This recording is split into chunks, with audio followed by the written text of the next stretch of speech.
All right, so we're going to talk about starts.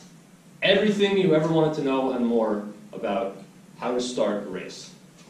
And so first off, we're going to, I think, there's three main areas that I think, now I'm going to look at the camera, that are important to consider overall, just overall with starts.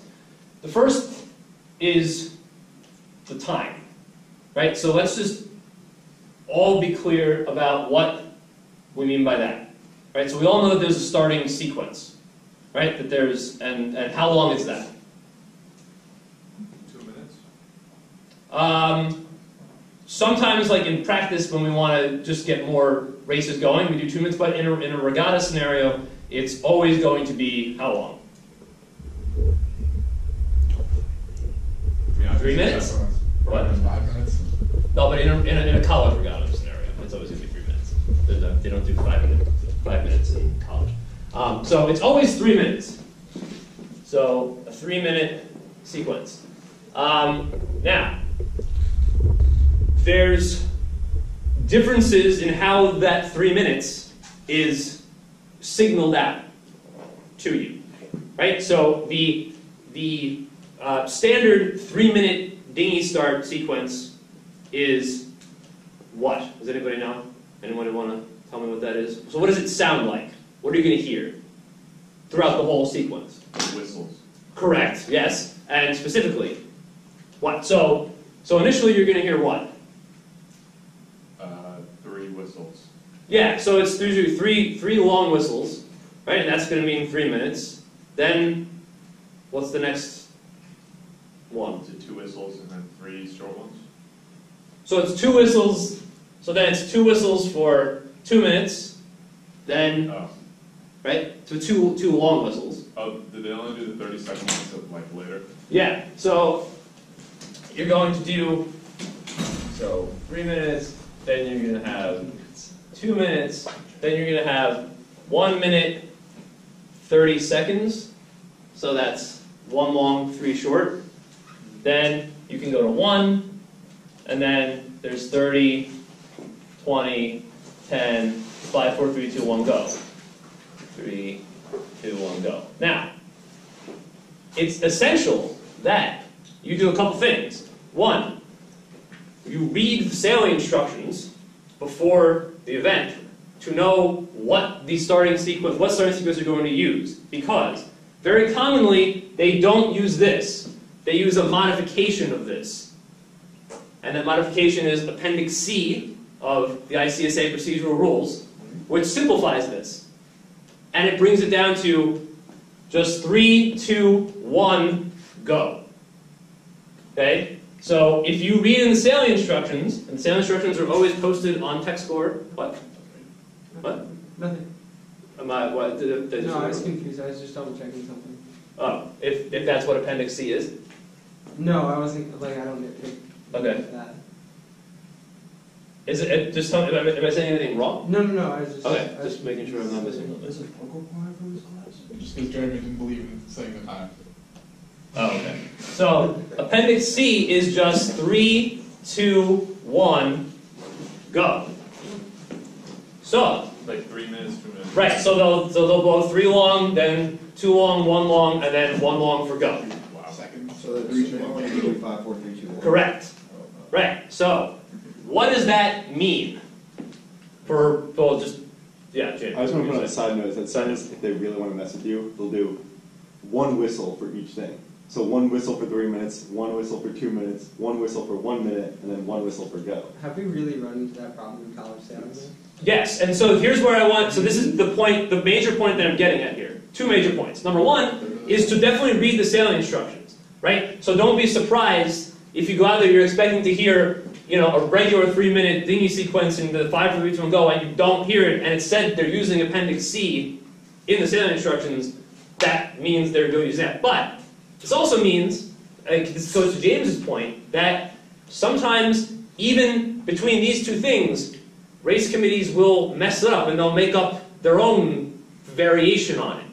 So that means we are not going to rely on the whistles solely to determine what time in the sequence we're in. What are we going to rely on? Your watch. Our watch. Yes, our handy-dandy watch. Now, doesn't have to be you don't have to have a fancy watch. You need some kind of watch. Doesn't have to be fancy. It doesn't have to do all sorts of weird things. It either has to count up or count down from 3 minutes, or from 0 to 3 minutes, or count down from 3 minutes to go, or to 0. Right? So then that way, doesn't matter which one of these things they're using, right? You will always know what the time is. And that's why time is the first most important, well, not the most, but it's one of the 3 very important things to have a handle on at the start. Right? Because if you don't know exactly what time it is, so if they're using Appendix C, let's say, and you're within 1 minute, so you know that you already heard the 1 minute gun, the 1 minute whistle, and you're not going to hear a whistle until go. You have an entire minute there where if you don't have your watch correctly set and you're not paying attention to it, you don't know, you're not going to be able to then, let's say, time your acceleration correctly off the line. Right? If you want to start accelerating, let's say at 5 seconds, but you're not going to get a 5-second whistle, you're going to have to just guess, right? Based on, you and based maybe on other boats, but you don't want to do that. You want to have it as exact as possible by basing it on the time that's on your watch.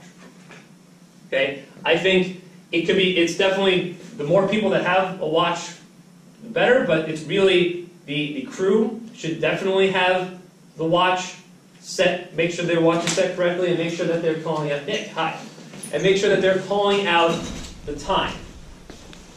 Right? Because on the starting line, things get heated. There's, you're trying to steer the boat. Skipper's trying to steer the boat so that they're staying in the right position or whatever it is. They don't have the opportunity to look at their watch, right? So the crew, if they're just yelling out the time, that's another bit of information that the skipper and everybody needs, in the boat to make sure that everyone's on the same page and that you can coordinate maneuvers and coordinate things properly. Okay, so time. Any questions on that? Any questions on the timing of the sequence or yada yada yada? So I guess this goes into position, but Yes. Okay. So where should you be at what time? right. So so time. Next is position. Right. So we've established when things are happening. Now we want to establish where we're going to be throughout the whole sequence. Right? And ultimately, that relates to where you want to be at go. Right? Where you want to be at go and what your ultimate strategy is for the first leg of the race. Right? Your ultimate strategy for the first leg of the race is going to greatly dictate at least, maybe not 100%, but be very impactful about where you start on the line. Okay, so, and we'll go more in depth on this, but this goes into, which side of the line is favored, right? And so, what we mean by that is what? When we talk about favored side of the line. No? Anybody? I'll say, I think it goes back to the whole race committee is not perfect thing, and they always kind of skew the line in one direction or another. Right. So it's very rare that you're going to have a line that's perfectly square, right? So where the line is set perfectly 90 degrees to the wind direction. So there's almost always going to be one side of the line that's going to be slightly favored, whether it's because the line itself is not set, perfectly square, or because of with the wind shifting. And so, for instance, if you're sailing around the line, right, and you notice that when you sail up from the boat end, you notice your angle looks like this, and you sail off, this is assuming, or even it could be two boats. You notice that a boat that sails off the pin is sailing that angle. What side of the line is favored? What side of the line would you probably want to start? Again, taking all other things like current and where other boats are, taking all that out of consideration for this specific example, right? Just simply, you see a boat that's on starboard tack that sails like that off the boat end, a boat on port tack off the pin end that sails at this angle. What end of the line looks better? Would you want to start on? Boat end, right? Because starboard tack is lifted, right? A boat that's on starboard is, the boat that's on starboard here is heading up higher than a boat on port tack, right? So the boat end would be favored. And so this is something, so if you notice this in your, when you're sailing around before the start, before the race actually happens, right? You notice this angle difference between port tack and starboard tack. That's something that you then consider for where you ultimately want to be positioned on the line, right? So if this is something that you're noticing and that seems to be holding, right, that starboard tack is lifted and that port tack is headed, position-wise, you'd want to be where? You'd want to, your goal would be to start in what area of the line?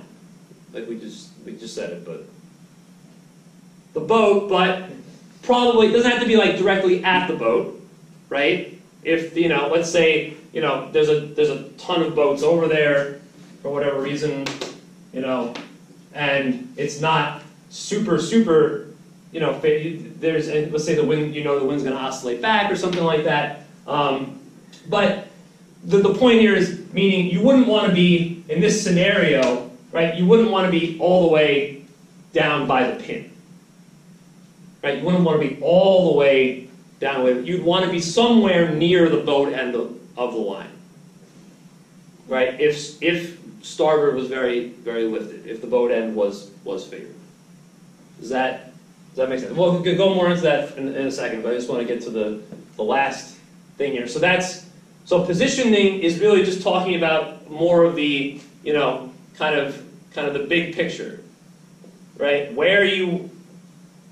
area of the line you want to be on in order to make your first leg as good as possible. Hi, Ethel. How are you? Okay, any questions on that? Just in general, positioning. Like I said, we're going to delve more into that in a second. But. So the main reason one side of the line is favored is because it's just like an imperfection. It's just like one side is closer to the mark. Is closer to the wind. Well, closer to the wind. Yeah, I mean, it's not about the mark. Right. So that's why I didn't even draw a mark here. Right. It's really about where the wind is in relation to the line. Yeah. And so So this way, it doesn't matter where the mark is here. We're just thinking about where the wind is and realizing that now, realistically, the wind is this. Would the wind be here for this scenario that I just drew here? Where would the wind probably? How would I have to move this to make this scenario make sense that I just showed? Where starboard is lifted and port tack you're sailing a header. So like right now I'm showing this is completely square, right? Right, that the line and the wind are a complete 90 degrees to each other. So if starboard was lifted, where does this mean the wind has to be in relation to the line? Oh, sorry. So I guess rotated. So like, does that mean that it's more this way, so to the left, or does it mean that it's more to the right? To the right. It means it's more to the right. That makes sense? Right? Because if it was more to the right, that means that on starboard tack, I can head up closer to the wind versus on port tack, if I'm sailing this way, so am I even sailing here? if I'm this boat, the way I've drawn this. No, I'm in irons, right? So my course would be like that. So this is extremely exaggerated here, but that's what that means, right? That if the boat end is favored and starboard is lifted, it means that the wind is slightly, or more than slightly, depending on how lifted starboard is, to the right side, slightly shifted to the right. Right? So you're really looking for where the wind is in relation to the line. You're not really the mark doesn't matter. So yes, okay. So we have all that position. The last thing you have to consider, and this is also extremely important, is spacing. What do I mean by that? Right? So we know what the time is. We know let's say we want to start near the boat. So now we have to think, bless you. So now we have to think about spacing. So what's the last consideration? So is this how a start line is going to look? It's going to be you and another boat over here, and that's it. If it's an 18-boat fleet. No, or even if it's an 8-boat fleet. What? It depends if that side's favored or not. Right, so let's assume that people have also realized that, a lot of people have realized they want to start on the boat end as well, or people at least just realize they want to be on the line, right? So there's going to be more boats, correct? There's going to be stuff happening. There's going to be a lot of other boats on the line. So it's not just realizing where you individually need to be, but it's also realizing where other boats are in relation to you. And making sure that, a couple things, right? Making sure that, one, you're actually on the line, right? Like you don't want to be at go, you obviously don't want to be, let's say, here. You're on the favored side, but you're 2 boat lengths below the line. But also, you want to be in a position where you're going to have clear air and a clean lane. What do we mean by that? So, let's say again, we're just looking at boat, I'll make this easier just for color purposes, right? So you're the red boat in the middle of the green and yellow here, right? So, spacing-wise, so let's say this is at go. Is this good for you? Spacing meaning how close the green boat to leeward of you is and how close the windward boat is to you. Have you put yourself in a good position here at go? No. No. Andrew, why? You're shaking your head. Because you don't have area to maneuver out. If you want to. Absolutely. That's a huge part of it, right? So you don't have a lot of space to maneuver. So you definitely don't have a lot of space to maneuver to leeward because you have the green boat right there. And we know that you can't head down and make contact into this boat because they have right of way. So, and then also you have this boat directly to windward of you. So you don't have space to move. And also, what do you think your wind situation is here? So meaning, do you think you're getting good wind here if you're this red boat? No. What's probably going to happen? Again, the start happens and you start sailing up. Let's say 30 seconds after the start, these boats are all sailing up on starboard tack. What is this probably going to look like 30 seconds later? 30 seconds to a minute later, let's say. Red's in the back. Yeah, it's going to look like this. Probably something like that. Right? Where red gets pushed out the back. Yeah. Just to talk theory here for a second. Is it better, so if you're trying to make it to the left side of the course, you kind of want to hang in there, right? Just get shot out after a start like that. So after a start like that, and you want to get to the left side. So is it better to hang in there and get shot out, or should you try to slow your boat down initially and tack out fast and then tack back, get a clean lane? What's kind of your thoughts on your I would say coming out of there? I would say you do the latter because then you can get over sooner and you don't have to eat dirty air. Yeah, so you just want to bail out. Yeah. So I would agree with that. I would say if the thing here, yeah, you want to, no matter what, you want to bail out as quick as you can. Okay, so don't even try to try to hold the lane until you can't, or It depends on how bad the lane is. Okay. Right. So if it's if it's such that you're definitely that there's no real chance you're gonna be able to hold that for really any prolonged period of time that's gonna get you anywhere near as far left as you want to get out.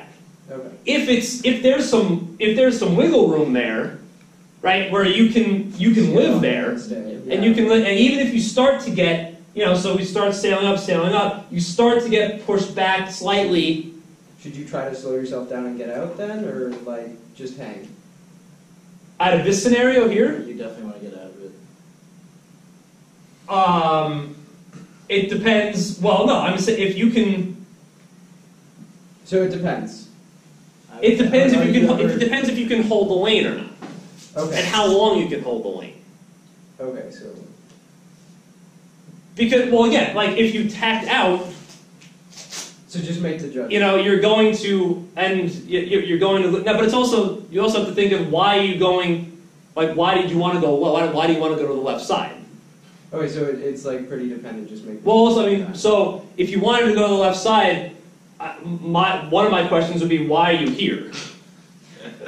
Right? That's true. That would be one of my questions. Would be, why are you here? Okay, if you want to get let's say left. you want to go middle. Let's say you want to go middle then, or like. So then you just drop out, tack out. So drop and tack out and tack back. So like, okay, but if you I think want the to thing go is, left, the second, so if once you realize the left that, side of the line, then like it doesn't. once you realize that the lane is completely, that there's nothing else is gonna come out of it. Okay. Once you make that realization, that's when you have to get out. Okay. All right. But if it's, if it's somewhere in that gray area coming off the line and you're hanging in there, Yeah. Okay. and it's still taking you somewhere where you want to go, then you can hang there. All right. But the second you realize you're just, you're out, you're gone, that it collapsed Just go. on you, Just go. then you have to go. Then I still wouldn't say, I still don't know if you really should slow yourself down. So don't slow. You just like. Wait I think till you you're just shot do out the and go. best you can, and then once you get shot out, Go. you don't, Okay. right, that there is, you don't take any extra time. Yeah. You just react immediately Mm-hmm. to that. But hang till you're shot. Correct, yes, I think that's the strategy that would be most useful in those scenarios. Why So, would it ever be beneficial to hang in there if you could, taking that time, slowing yourself down extra, if you could just slow yourself down quick and then spend that time that you would have spent sitting there being slow, being fast, going to where you want to go. it depends on where I mean, if you can sit there and go, but if you're not getting shot out the back, if you're going with these two boats, and this is a weird scenario we're talking about here, because You shouldn't. So- even- So what? I mean, what so you shouldn't put it on wanna the get- left side of the course. you- So it doesn't really like. You don't want to be in that situation at all. I know, but like that doesn't matter. But if when you- you want to be there. If you're keeping up with those two boats like that, that means those two boats are slow. no, it doesn't necessarily mean that. It could mean that that it's a better lane than if it's as I just drew it. You're not going to last there for 10 seconds. Yeah. So that's I mean, maybe right off the line. If this is right off the line, you're going to get shot out at 5 seconds after the start. You're done. So there, maybe it's back when the main, just tack out. But if this is like we're saying, where we're in some kind of scenario where we're actually hanging with these boats, the lane is wider than we're describing it previously. And in that case, it doesn't mean you're going slow. It just means that it's a better lane than I previously showed. Okay. So, but like I think the gray area is hanging with a slight loss, right? Is that kind of the scenario that we're saying is kind of gray? I feel like it's almost never beneficial to do that unless you're going to get to where you want to be really soon. Okay. Right. Well, I would. So then the tactic is slow your boat. Well, yeah. Well, that's. Maybe I didn't say that. Maybe I didn't make that clear. I mean, yeah. I think I didn't say. I definitely didn't say to sit here if you know you're gonna to get to where you need to go is gonna take another 3 minutes. I would not say and you notice that you're slowly starting to slip back. I definitely wouldn't say knowing you have 2 minutes of sailing ahead to stay there. I'd say if you had 10 seconds of sailing left to know you want to get you're all going to tack into a left shift that's coming. I would say, wait it out those 10 or 20 seconds to get into that left shift. Definitely don't wait it out 2 or 3 minutes. Does that make sense? Yeah, No? it makes sense, but So get out when it you wasn't what can. was said earlier. But it's okay. We're good. I'm good. That is what I said. I'm pretty sure that's what No, we you have said it on hang tape. until you're shot out. We have it on tape, so we'll run it back. Okay, that's what I And mean. we'll see. We have to edit. It's all good. and we'll see. Because the first thing I said was it depends on how long it's going to take you to get to where you need to go. But then we walked it back to whatever. It doesn't matter. Just take 10 minutes later. It doesn't So matter. step one. John has a be in that question. situation. I like John's question. Actually, I haven't heard it yet, but So maybe I'll if like the it. boat side is favored, that means the wind is coming from the right. More And to the if- right, if- yes. If they're headed up all the way before irons, right? So the boats next to you, like, they're all the way headed up. They're all the way headed up. So like So they're as high as they can go. yeah. Like, move the wind just for my, Okay. Like that. like that, and then they're as high as they can go. Okay. So you're saying you should just like drop out instead of getting shot out. No. So we got about like 5 steps ahead of where I was going with this. Alright. So the point of this is, let's say if you're this boat, if you're a boat that's in between boats to leeward and boats to windward, your goal is to make sure that you create enough space in between, especially to leeward of you, but even between you and the windward boat, to make sure that you are not going to be in a scenario where you're going to get shot out the back.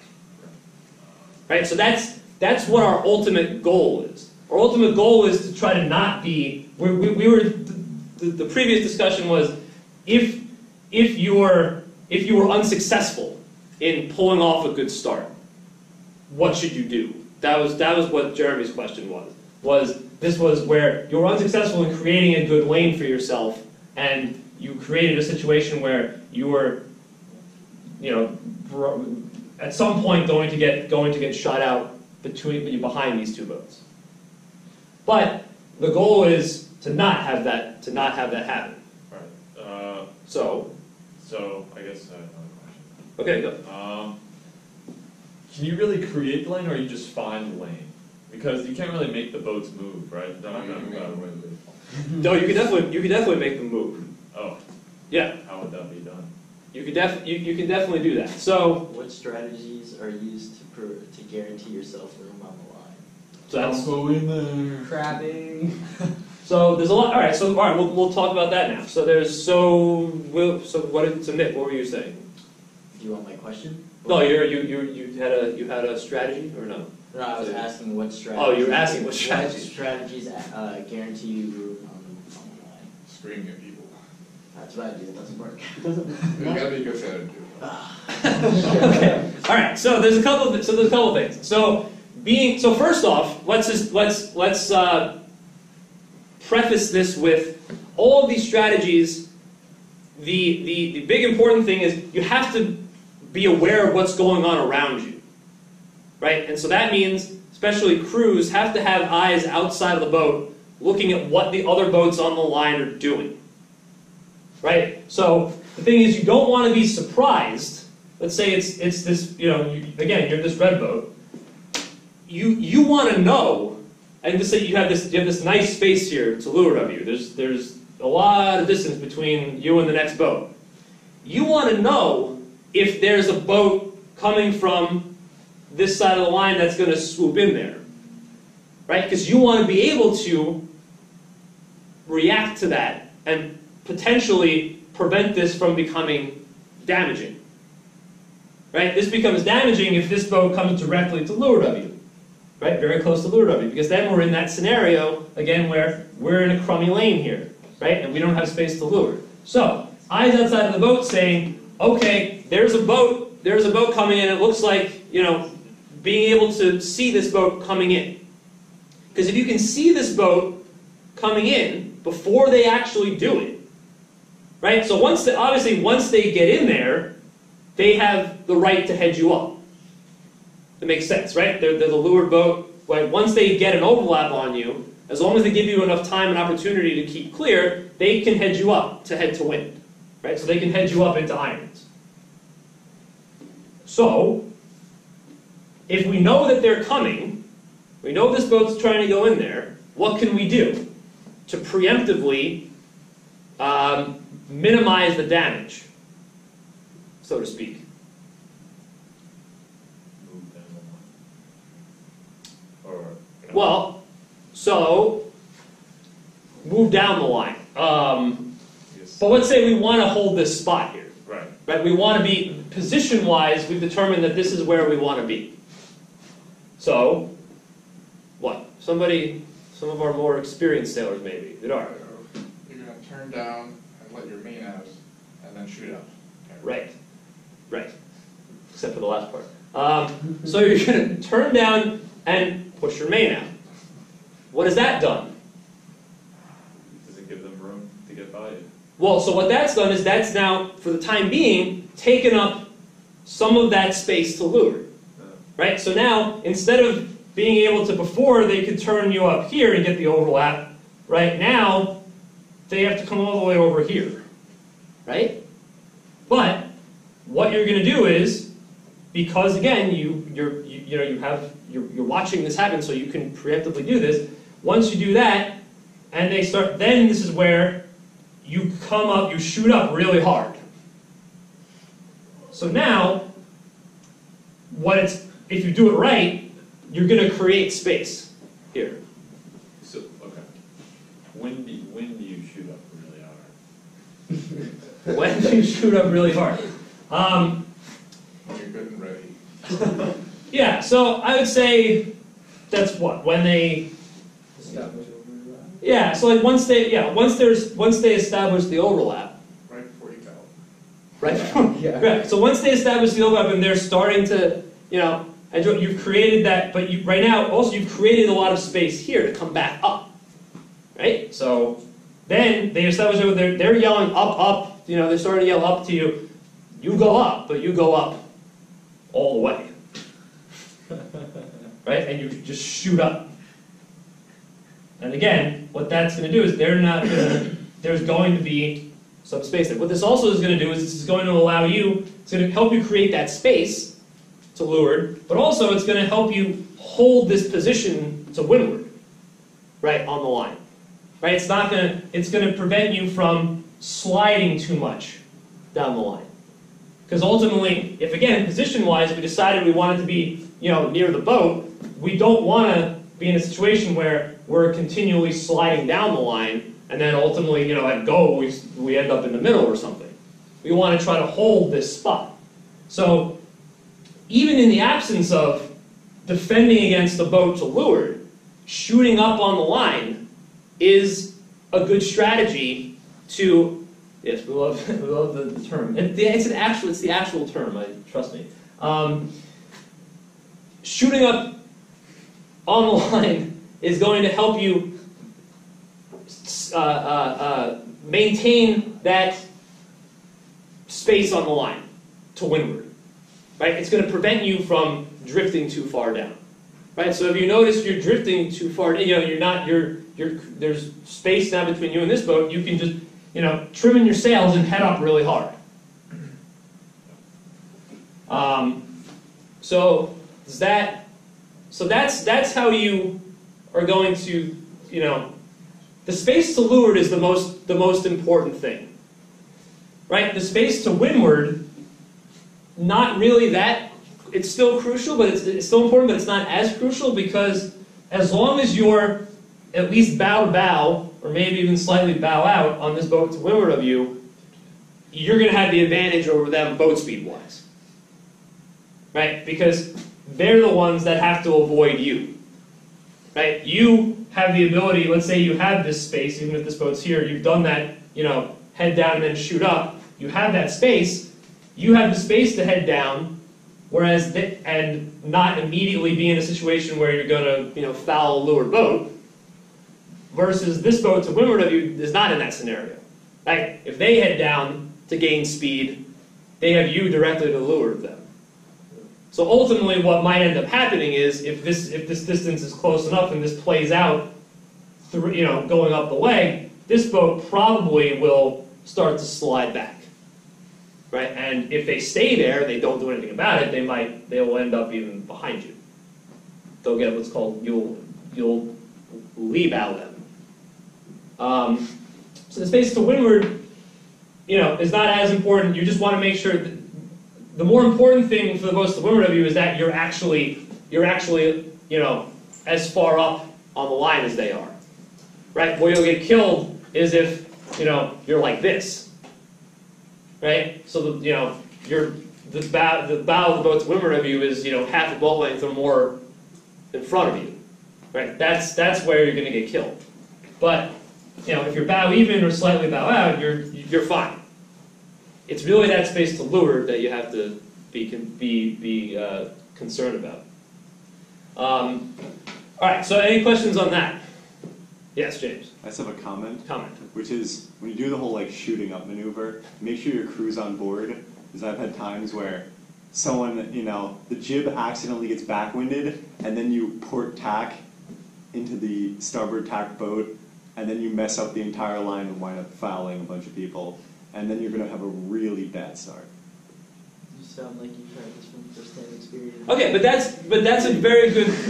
James brings up a very good point, and it's something that we didn't necessarily we talked about this, and maybe oversimplified it slightly in the sense of this takes a lot of coordination. Right? This is not going to work if, it's just the skipper turning the boat and the crew has no idea what's going on, or obviously vice versa. If the skipper's not on board, the boat's not going to turn. So, but, if the crew doesn't know what's going on and, the sail and the jib's not trimmed accordingly, right, to both help the head down to defend the spot and to trim in to help head up. And then also realizing that once you head up, let's say you head up into irons, right? If you keep the jib cleated, let's say the skipper over steers, right, and goes even beyond that. If the jib stays cleated, right, potentially, as I think what James was saying, you start to backwind, and you start to go into attack, and then you hit this boat, and nobody wants that. So at this point, when you're doing these maneuvers on the line, right, when you're maneuvering on the line, the jib really should never be, you really shouldn't have the jib cleated, right? It should always be, on the FJ you don't have that problem, on the 420 you do, but it should always be available to, ease or trim at a moment's notice. So you shouldn't have it set to one spot. But the key point is, it's got to be both skipper and crew have to know what's going on and have to be in coordination for maneuvers like this to actually work properly. All right, so that deals with spacing for the most part. Again, it's that space. Now, the other thing here is, which I was going to go over before this, but we flipped it around a little bit, which is fine. You have to know where the line is. Right, well, yeah, that sounds like, well, hey, duh, you gotta know where the line is. But that's slightly more complicated than it seems. Right, so if you're on, so let's say you're here and then there's more boats around you, right, so, well, let's say you're this boat here even, so just for consistency, we're still the red boat that has the sail. So, here, here. And let's say let's fill this in with more boats. And let's say this is, 30 seconds till the start. We might not be able to see the pin end, right? Actually see the pin. We might not be able to see the boat, or at least we might not. So we'll know. It was just double back for 1 second here. So it's usually right. So on the boat, they're going to be sighting from something that's going to designate where the line is, right? So you don't have to guess. It's not the whole boat. It's from the pin to some kind of flag, right? That's where the actual starting line is. So you might, if you're this boat here, there's a bunch of boats blocking the boat. You might not be able to see that flag at 30 seconds. So you might not know, if you don't have some other way to figure it out, you might not know exactly where you are in relation to the line. Right? You might think you might think you're there, but you might in reality be half a boat length off or something. So how do we at least try to help mitigate that, so that for the most part we always have a way to know if we're on the line or not? Do whatever the other boats are doing. So that's definitely something. Yeah, that's definitely part of it. Is that if you at least have a general idea of where the line is, and you realize that you're well below the rest of the fleet. I mean, if you're well below the rest of the fleet, so like if you're here and you realize everybody else is a boat length, you can, you don't even have to know where the line is. You can be pretty well assured that you're not on it. It's unlikely that 17 other boats are wrong by that amount. But we're talking about more subtle differences, right? So what should you take? What's it called? Somebody who knows these things. A line sight. A line sight. Right. What's a line sight? I don't know. Something What's a line sight? something that doesn't move, so you can judge where the line is. So, Right. for example, that's like something on land, like a tree or a house. Right. Definitely not a car, because those move unless they're parked. Right. You can use like a gong buoy or a non buoy if there's one in your area. Right. So actually, I like that too. That's a good. Yes. That's a whatever. Something fixed here also. Fixed point. Fixed point. Right. So a line sight is you line a fixed point up with the rest of the starting line, so that you'll know. So the way you do this, right? So if you come over here, right? You line up flag, the pin end, with something on shore. So in this case, this little house thing. Could be anything. Could be anything fixed. As Nick said, it doesn't have to necessarily be on shore, right? There could be a fixed government mark, a buoy, right? Those don't move, right? So it just so happens that this is in line with a whatever. Well, I can't draw, but a buoy, right? That's fine, as long as it's fixed, as long as it's not moving. Then that way so if I'm on the line now, right, and I see, fine, I can't see the pin, but I can see that the house that I know was in line with the starting line, I see that house is upwind of me, right? I know that I'm slightly below the line. Does that make sense? Right? I can't see the pin, because again, a lot of times the pin's tiny, right? But you probably will be able to see something beyond the line that's not moving, right? Yeah. Do you use line sights reliably when you're racing? Because I found like you as a personal. Me as a personal, I tend to use them more for Pre-starter. Right. I in all honesty, I should use them more than I do, but I use them more in longer,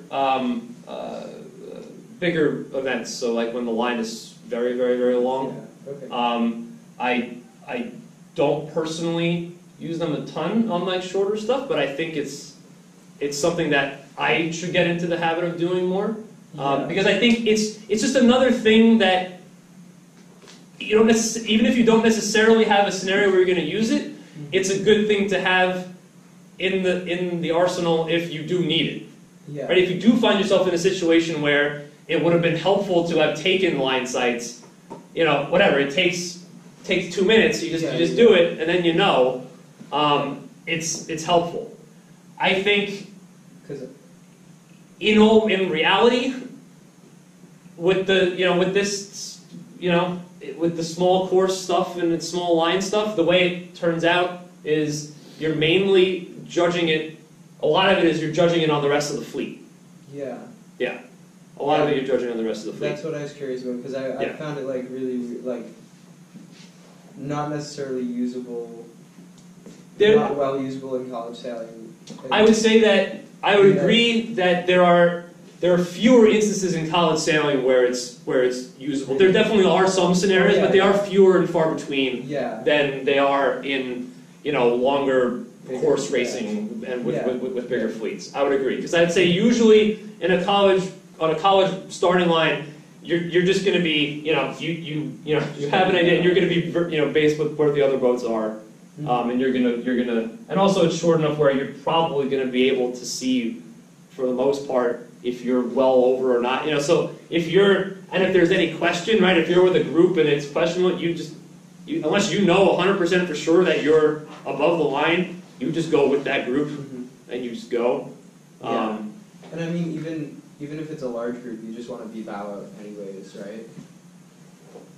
Right. You want to be back. So the other thing too is and this is where some of the strategy comes into play, right? If let's say you know that the fleet is pushing the line, right? So you know that let's say you're in a group here where this group is pushing it, and you know that you want to make sure that you want to try to position yourself so that you're not, let's say, in direct. You're not the one boat that the race committee can see. Yeah. Yeah. Right? So a lot of times, and this is very common, there'll be, because again, think about it, if you're on the race committee and usually you don't have a pin boat, so you don't have people on a boat sighting it from this side, you just have one or two people, probably just one person sighting it from here, and if you have, a bunch of boats that are pushing the line, your eye naturally is gonna go to the ones that are clearly in your direct line of vision, right? You're gonna get those boats, but you might not get the boat, so let's say this happens like this, right? So boats 2 and 3 are closer to the boat end here, they're in direct line sight of the sighter on the boat end, they clearly see those two, but, and let's say there's even another boat here just to make it, so that it's even more realistic, right? So he gets these. What is this? That's fun. They get these 3 boats, right? But technically you were over, but you were kind of, shielded by these boats. You're probably going to be fine, right? The scenario is where you're pushing the line and you're in direct line sight of the people on the committee boat. That's where, you got to be aware of that and realize that you're taking a good chance that you're going to get nabbed, right? If you know that you're pushing it. If you know you're pushing it, make sure you put yourself in a position where you have some blockers, right? That there's at least one boat, preferably more than that are blocking the direct line sight between the committee boat and you. Does that make sense? And that's not cheating. That's strategy. I mean, it is. I mean, it's not if you don't get called, because again, you're taking your best guess of where the line is too, right? So if you don't get called, that's it. So you want to, because again, they can't call everybody over, and a lot of times, if there's a ton over, they might do a general recall, but sometimes they don't. Right? Sometimes you just want to get a race off. You'll get the boats that are clearly that they can see, and the rest of them, it's just, if you were over by quarter boat length or something, and 5 other boats were, but they couldn't be seen, it's just going to go. The race is going to go, and so you're putting yourself at a disadvantage if you kind of hang back. Yeah. So if you're over, you have to go back around over the line? So, okay, so let's do that now. That was another thing I was going to talk about. So, if you're over, but let's make sure we're all 100% clear on this, because for some reason there always seems to be some kind of confusion at a regatta where someone does some weird stuff. I don't know why. So if you're over, so race starts, boat 2, you're over. If there's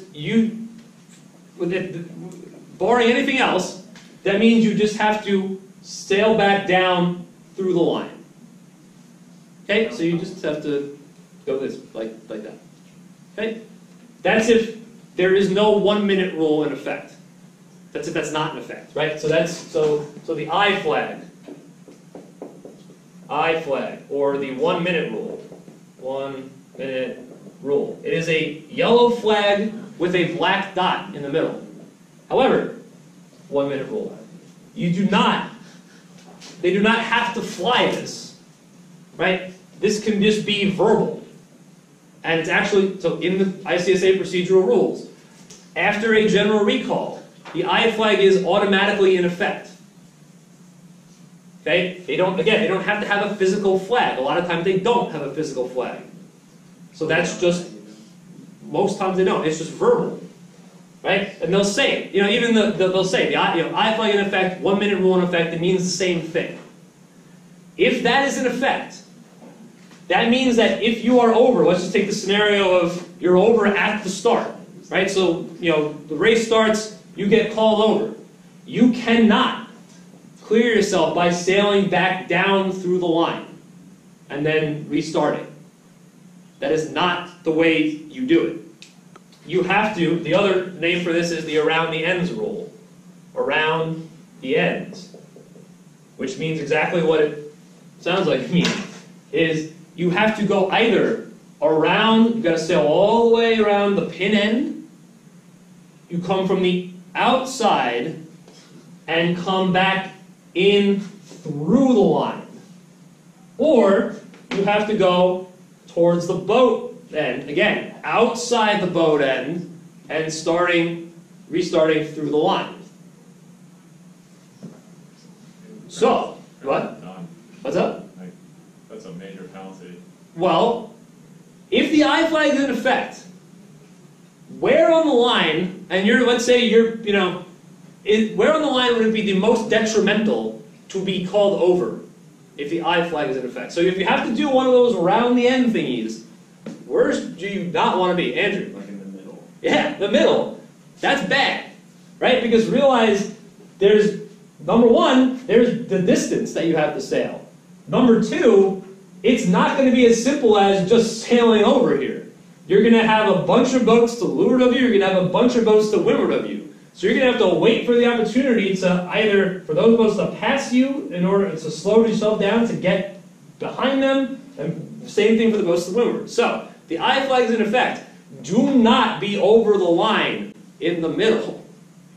If you're over on one of the ends, like at the extreme ends, not necessarily the end of the world. And you can actually, recover from that a lot of times fairly decently. Because that's pretty simple. You just flip around, and you're gone. Yeah. The first time I ever won a big race, I was over and it was an I flag start. It's actually very common. Right, well, not very common, but it's more common that it's not. It's very common that you'll actually come out okay if you're, have to come around the end. And I'm not saying do this. I'm saying why? Why do you think that could that sometimes can result in you doing okay? Oh, John, what were you saying?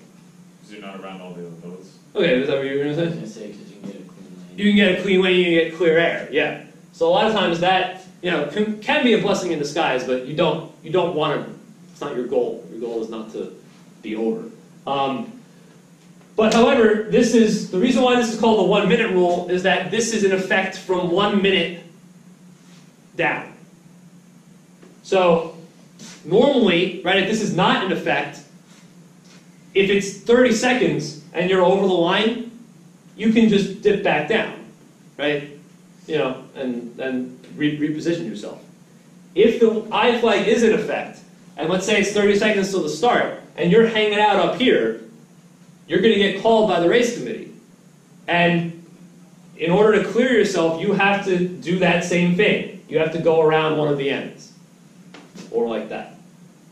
Sorry, can you explain that again? Yeah. 1 minute from the start? Correct. So once you hear the 1 minute whistle, if this is in effect, right? You can't, if you're over the line, you can't clear yourself by just dipping down below it. You have to go around the end, right? So if that rule is in effect, that around the end thing is is applicable from 1 minute down that you have to go around, right? And hopefully we all get this, right? Hopefully I'm never going to have to see anybody restart from an I flag going like, what do we see in there? People go the other way? Front in. Like start like this? I don't even know. I don't even know. Somehow we've had scenarios where people have been confused about how to restart themselves after an I flag. Yes. Okay. Andrew. Question, not for an I flag Okay. start, but like. Regular if you- start. If you, regular start, and you're Okay. over the line, then Okay. you come back. Okay. Do you have to get the whole boat over the line? Or can you just like do like, kinda like, over it? They'll say when you're clear. Okay. They'll say when you're clear, and usually they're not looking for the whole. They're not looking for the whole boat. They're going to look for like once your bow kind of pierces it, they're going to then you turn up. Okay. They're not. Yeah. The important part is that they call you clear. Okay, cool. Yeah, and usually they. Yeah, I mean I would say that's pretty standard that they do that. They're pretty good about calling. They're usually good If unless it's there's like a couple. I mean, competent they'll do it. They're pretty good about calling boats. Calling you clear when you're. Because like, once your bow breaks the plane and you start to turn up anyways. Your stern swings anyway. Yeah, and so then, your full boat. does yeah. end up So it's being- really once your bow pierces it, you're fine. And you can just start turning up. Boats that are sometimes they can, Good the calls, call, that. you do it Yeah, sequentially, you end up going Okay. full fog. Yeah, Which is understandable. Rage there. So we talked about that. So the last thing we're going to talk about here is Probably not. so obviously knowing where the line is, all this stuff, very important because I don't know if we didn't say it already explicitly. Let's say it explicitly now, right? We want to make sure that we're on the line, right? That we are in the front row of the fleet, right? We don't want to be behind other boats. Okay, that's important.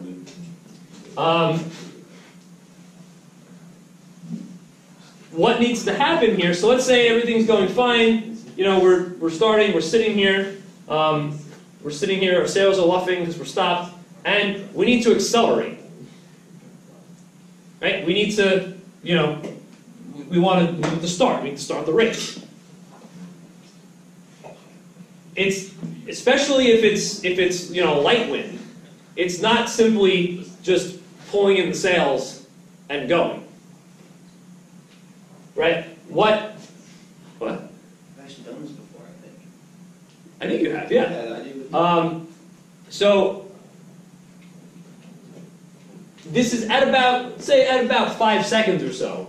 Right? You're going to notice what the majority of the fleet is going to do in order to accelerate is going to actually heel the boat over to leeward to get a roll and head the boat back up and flatten and actually get an acceleration to start. Right? So this is useful the lighter the wind is, right? If it's blowing 15, 20 knots, you're not doing this. You're going to get enough acceleration from just trimming in the sails. But if it's light wind or even moderate wind, you do it to a slightly lesser extent, but you're still going to do it. So we talked about last time how. So ideally, what this means is we can't just trim in and go from the boat pointing in a close haul position. What needs to happen is, the way the acceleration works is, and I have a video on it, and it's on the thing, but we're turning down to a reach, and then letting our sails out, and then trimming in and flattening back up to close haul. So, based on last week, we learned about what body movement does, and what sail trim does to how the boat moves. In order to initiate this turn down to a reach, what are we going to do body weight wise?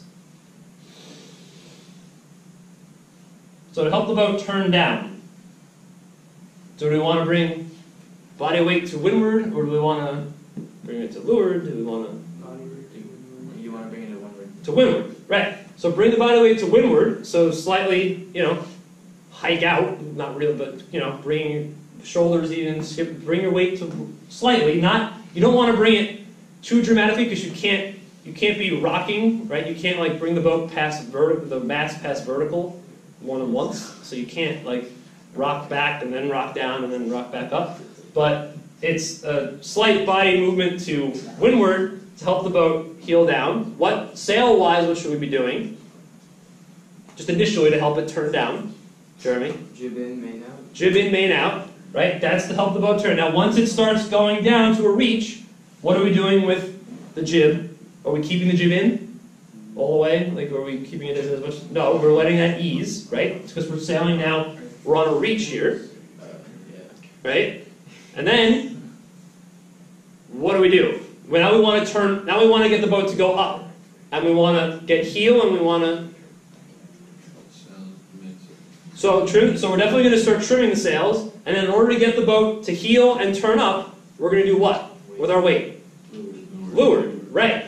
Pretty dramatically. If it's very light wind, very, very dramatically, right? So that means the crew, tries to essentially throw themselves off the boat, and the skipper takes even a step, step in, right? Actually step into the middle of the boat, even to the leeward side of the boat, to get the boat to heel over. That heel over is going to help turn the boat up, right? And then as the boat's turning up, we're trimming in our sails and we're flattening the boat. And if it's all done in perfect sync and great coordination and great timing, the boat's going to accelerate and we're going to have a great start.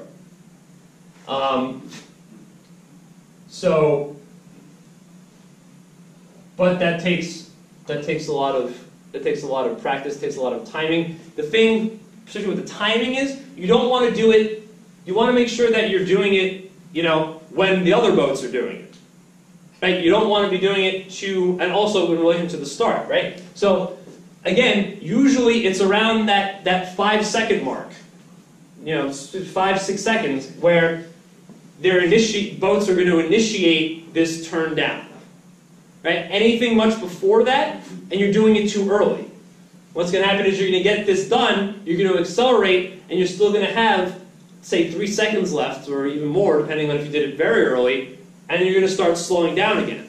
Because theoretically, ideally, you're close to the line, right? So if you do this acceleration too early, you're going to accelerate yourself over the line if you still have time left in the sequence, which you don't want to do. So to get in that 5-6 second range where you're initiating this, so all of this is happening in 5 seconds, right? This whole maneuver, this whole turn down, heel the boat, trim in, flatten is happening in 5 seconds. But it's not a that you're sitting there and you're heeling the boat and you're letting it stay heeled for 5 seconds and then this whole thing happens in that time frame.